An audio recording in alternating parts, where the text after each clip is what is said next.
میں نے سبری سنی اور کہ آج کا پروگرام ہم سوئٹزرلینڈ کے شہر زیورک سے کر رہے ہیں۔ اس وقت دنیا میں نمبر 1 حیثیت جو رکھتا ہے ملک بینکنگ سسٹم کے حوالے سے، جنہوں نے اپنی بینکس کی اسٹریٹجیز، فائنینشیل ٹولز، ترسیلات زر کے حوالے سے اپنی حکمت عملی وضع کرنی، اس کے حوالے سے پوری دنیا میں ایک نام کمایا ہے، بلکہ اتنا نام کمایا ہے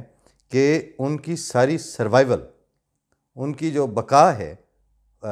وہ یہ یعنی ان کا جو سوئس گورنمنٹ کا اور سوئس ریاست کا بینکنگ سسٹم ہے وہ ان کی ریاست کی ریڑھ کی ہڈی کی حیثیت رکھتا ہے۔ اس کے بعد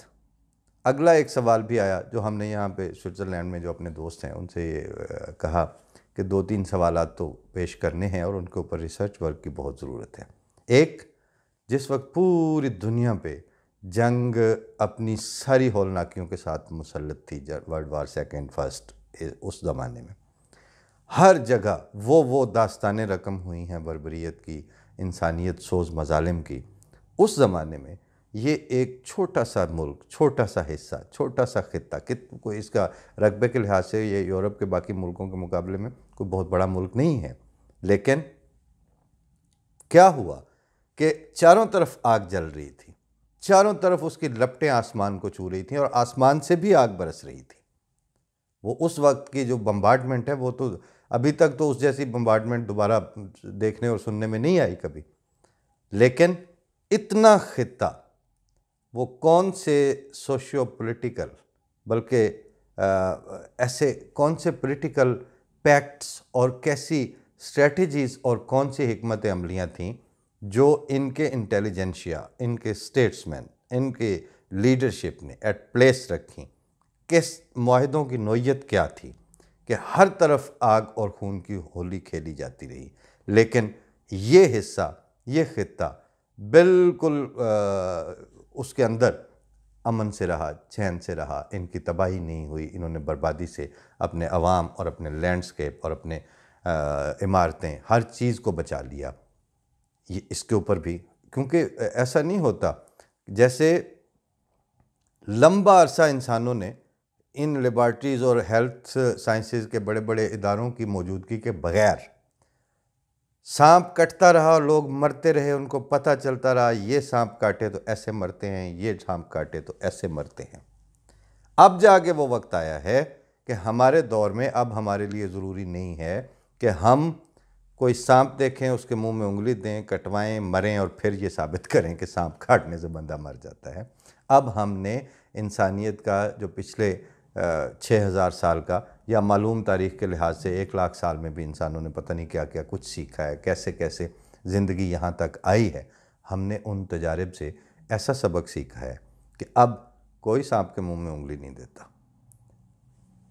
انسانوں کی سیاسی، سماجی ترقی اور بہتری اور استحکام کے لیے بھی مختلف سانپ ہیں جو آپ کے سسٹم، آپ کی ریاست، آپ کے اداروں اور آپ کے افراد، آپ کی پالیسی میکنگ کے سسٹم کو ایک دفعہ ڈس لیں تو اسی وقت موت واقع ہو جاتی ہے۔ بعض کی سلو پائزننگ کے ذریعے موت واقع ہوتی ہے، بعض آپ کے بعض حصوں کو مفلوج، بعض زہر کر دیتے ہیں۔ ان ساری چیزوں کا پاکستان کے کانٹیکسٹ میں وہاں کے انسانوں، وہاں کے عامت الناس کے لیے اب یہ ضروری نہیں ہونا چاہیے کہ فرداً سانپوں اور بچھوؤں کے منہ میں انگلیاں دے کے اس کے بعد آپ یہ کتاب لکھیں اور اپنے فیکٹس فائنڈنگ پیش کریں کہ جناب یہ سانپ کاٹا تو ہم مر گئے۔ آپ مر گئے، اس کے بعد آپ کے تجربے سے فائدہ اٹھانے والے آپ نہیں ہوں گے پھر۔ اس لیے بھی یہ ضروری ہے کہ دنیا میں آپ کو تو ایک آ کے جو بین سنا دی جاتی ہے نا، کہ ایک کہانی سنا دی جاتی ہے کہ ترقی یافتہ ملکوں میں یوں ہوتا ہے، ترقی یافتہ ملکوں میں یوں ہوتا ہے کہ جو کہنے والے اور آپ کو سنانے والے ہیں ان سے یہ بھی پوچھا جائے کہ ترقی یافتہ ملکوں نے اپنی پبلک کے اوپر کتنا کام کیا، ترقی یافتہ ملکوں نے اپنے ایک آدمی کے حقوق کے لیے جنگیں تک کی ہیں، یورپ میں جو جنگ ایک پھوٹی تھی وہ صرف فرد واحد کی جو اس کی حیثیت کو وائیولیٹ کرنے کے نتیجے میں وہاں سے وہ جنگ کا شعلہ بھڑکا تھا۔ جب آپ فرد واحد کے اوپر، یہ انسان کیا ہے؟ انسان آپ کے معاشرے کی برکس ہیں، اینٹیں ہیں، کچی اور پلی اور ٹوٹی ہوئی اور کھرے ہوئے کناروں والی اینٹیں، ان کے ساتھ آپ جو بلڈنگ ترتیب دیں گے وہ کتنی ڈیپینڈیبل ہوگی؟ اور وہ افراد جن کی عزت نفس روزانہ کی بنیاد پر جگہ جگہ کچلی جا رہی ہوگی، جن کی سیلف ریسپیکٹ کا تصور ہی آپ نے ان کے اندر نہیں انکلکیٹ کیا۔ مجھے ان کے جو پلٹ کے سوال کرنے کی حیثیت ہے اس کو آپ نے کبھی تسلیم ہی نہیں کیا۔ ہر چیز آپ کے سامنے ہو رہی ہوتی ہے۔ میں نے شاید پہلے کہیں بتایا یا نہیں، جب میرے پاس ہماری اکلوتی اولاد اس وقت تھی، جو ایک ہی بیٹی، وہ تو 2 چکی تھیں مطلب، لیکن اس کے بعد بھی وہ جو پہلے والی ہے وہ then she was just 5 years old، 5 یا 5.5 سال کی ہوگی۔ میں آ کے کہیں کاموں سے، جیسے کوئی بندہ گھر آ کے ریلیکس کر رہا ہوتا ہے، اس ریلیکس کرتے میں اس کے اپنے مسئلے ہوں گے، اس نے کوئی اپنی بات کرنی ہوگی،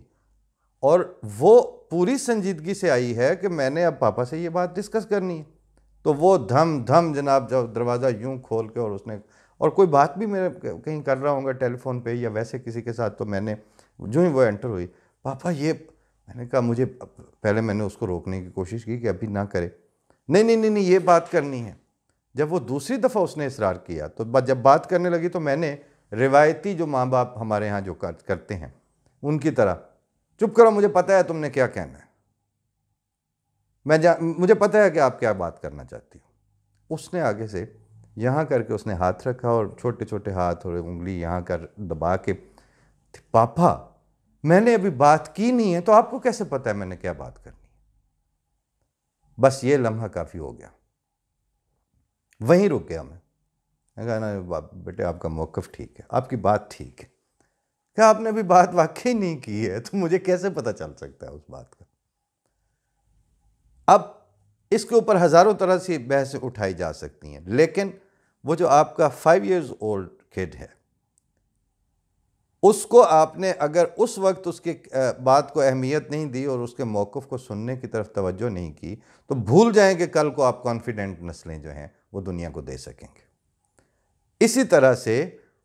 جو راہ چلتے، فیاض صاحب نے کہا نا ہم جو تاریک راہوں میں مارے گئے، وہ جو تاریک راہوں میں مارے گئے والوں کی تعداد کتنی ہے آپ کے پاس؟ کتنے لوگ ہیں جو گھر سے نکلتے ہیں تو ان کو یہ یقین ہی نہیں ہوتا کہ وہ سلامت واپس آئیں گے کہ نہیں آئیں گے؟ کتنے لوگ ہیں جن کی جنریشنز جو ہیں وہ ٹیون کی جا رہی ہیں اپنے مفادات کی خاطر؟ کبھی ان کو جہادی فلسفے دیے جا رہے ہیں، کہیں ان کو جمہوریت کی بین سنائی جا رہی ہے، کہیں ان کو حقوق کے نام پہ باہر نکال کے ان کے اوپر گولیاں چلوا کے۔ یہ طاہر القادری نے کیا کیا تھا؟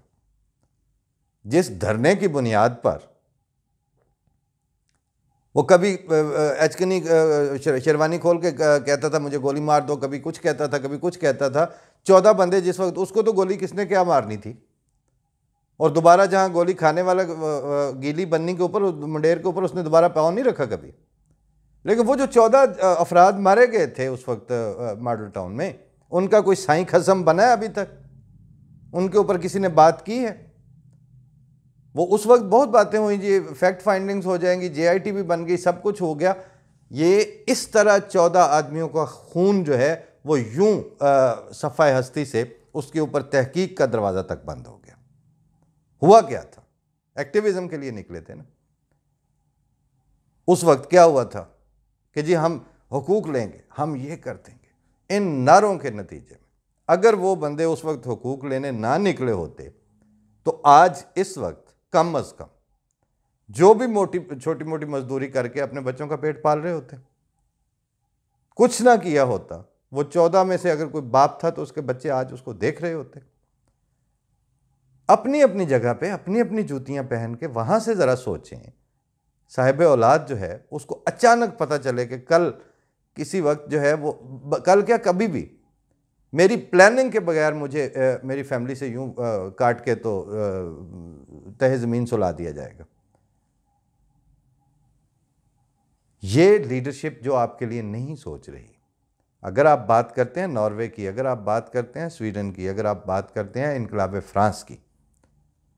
یا دنیا میں تبدیلیاں لانے والی اقوام کی، ان اقوام کے اوپر جو جبر مسلط ہوئے تھے، جو ان کے ساتھ زیادتیاں ہوئی تھیں، انہوں نے اس کو قومی سطح پر چکھا تھا. اس جرمنی کے اندر جہاں سے ہم اکثر پروگرام کرتے ہیں، مشرقی حصے میں پہلی دفعہ معزز پارلیمنٹیرین جو ہیں وہ پارلیمنٹ کے اندر ان کو اٹھا پٹخ نہیں صرف ہوئی بلکہ ان کو ذلیل کیا گیا، ان کو رہنا. وہ کہانیاں بڑی تکلیف دہ ہیں. کین فولٹ نے 3 جلدوں میں وہ لکھی ہیں، ہسٹوریکل ناولز جو ہیں ان کے، لیکن اس میں وہ واقعات ہیں. یہاں کیا ہوا ہے، مرنے والے جو ہیں وہ تھے جو آواز پہ چلے آئے تھے، اور جن کے سوشل سٹیٹس، جن کے روزمرہ کے لائف سٹائل، جس کے اوپر جن کے جو اختیارات کا، ان کے penetration in the highest circles کا جو دائرہ ہے، اس میں کوئی فرق نہیں آیا. وہ آپ کی اپر کلاس رہی، وہ آپ کے لیڈر تھے، وہ آپ کو پکارنے والے تھے، وہ آپ کو بلانے والے تھے. یہ کام ہوئے اور ہوتے چلے جا رہے ہیں اور ہوتے رہیں گے.